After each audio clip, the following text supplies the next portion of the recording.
This is उज्जवल मेहता और science video lecture में आपका स्वागत है, जिसमें मैंने आपको पिछले वीडियो लेक्चर में सिखाया था अपारदर्शी पदार्थ किसे कहते हैं और प्रकाश क्या है, इन सभी चीजों के बारे में। इस वीडियो लेक्चर में हम बात करेंगे दर्पण के बारे में। दर्पण क्या है और दर्पण किसे कहते हैं, दर्पण के कितने प्रकार होते हैं और दर्पण में कितने पद होते हैं, मतलब दर्पण का कौन कौन सा पद होता है।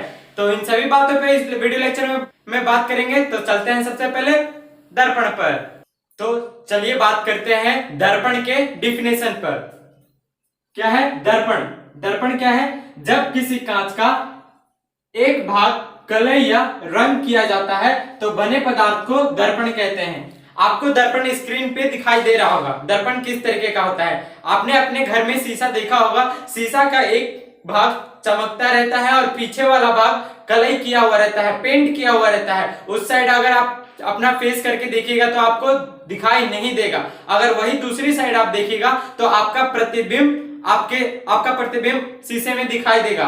अब दर्पण तो हमने जान लिया कि हमारे घर में मिलता है, इस तरीके का होता है। बट क्या आपको पता है दर्पण दो प्रकार का होता है?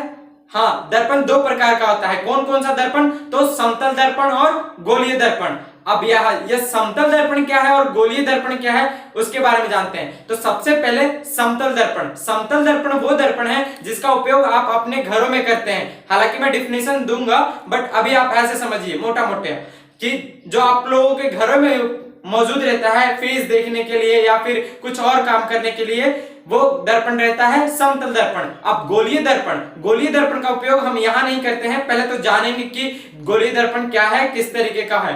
सबसे पहले दर्पण हमने जाना, तो दर्पण के बारे में समतल दर्पण के बारे में बात करते हैं। समतल दर्पण का डेफिनेशन होता है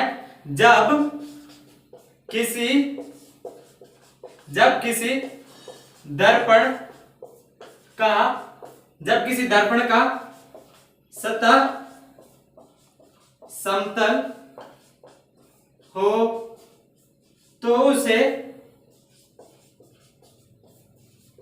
समतल दर्पण कहते हैं।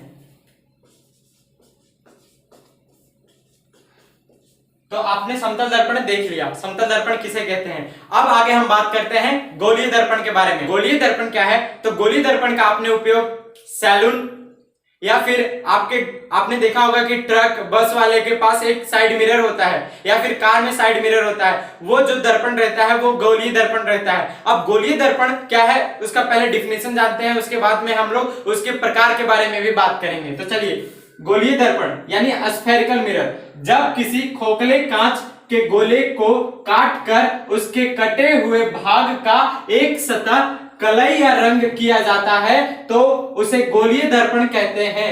समझ में आया? मतलब अगर एक स्फेरिकल है, मतलब कि मान लीजिए कि एक फुटबॉल शेप का आपके पास कांच है, अब उसको आपने काट दिया, काटने के बाद उसमें इस तरीके का स्ट्रक्चर बनेगा। देखिए थोड़ा स्ट्रक्चर, मान लीजिए कि ये फुटबॉल है हमारे पास, ये कांच है और कांच को हमने काट दिया बीच से।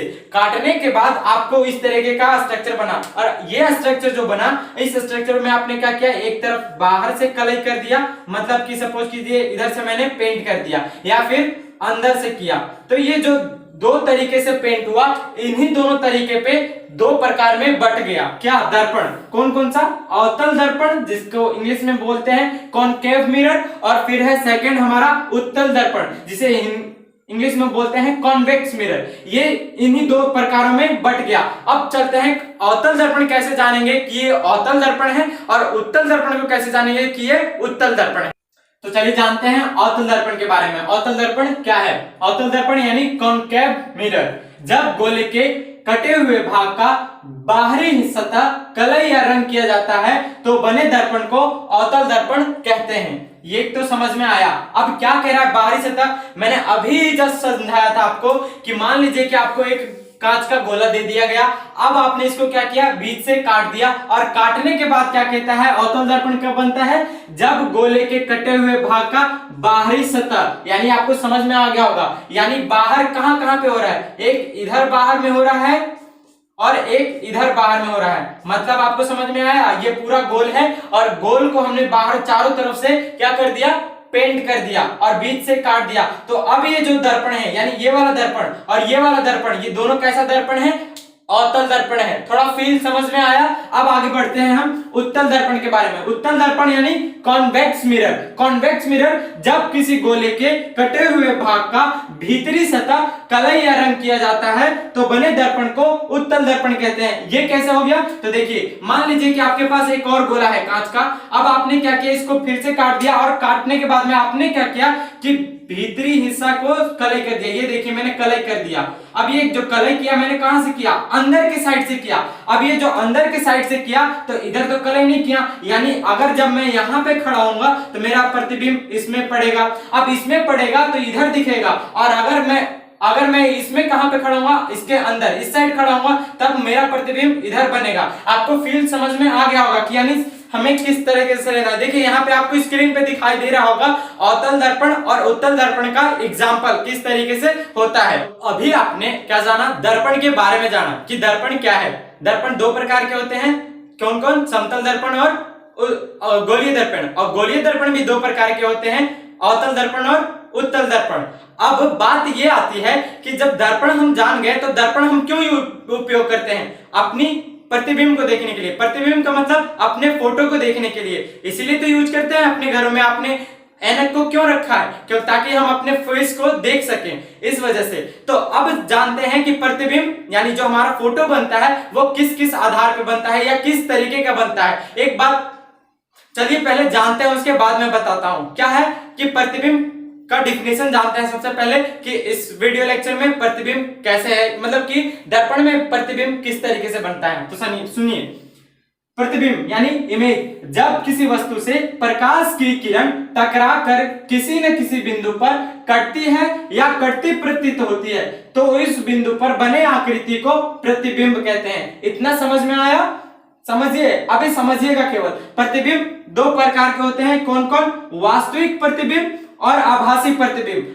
मैं एक एक करके बताऊंगा। पहले बता दूं चलते चलते कि प्रतिबिंब और परछाई दो शब्द है जो कि अलग अलग है, बट आपको लगेगा कि एक ही है। क्या है दोनों में अंतर?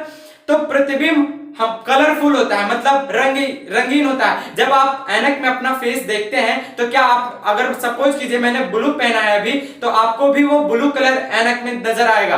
क्या कलरलेस नजर आता है या विदाउट कलर आता है नजर? नहीं। मगर आप परछाई में जब देखिएगा अपने आप को तो बिना कोई कलर के आप नजर आइएगा। यही दोनों में अंतर है। तो परछाई ना समझ बैठिएगा। किसको? प्रतिबिंब को।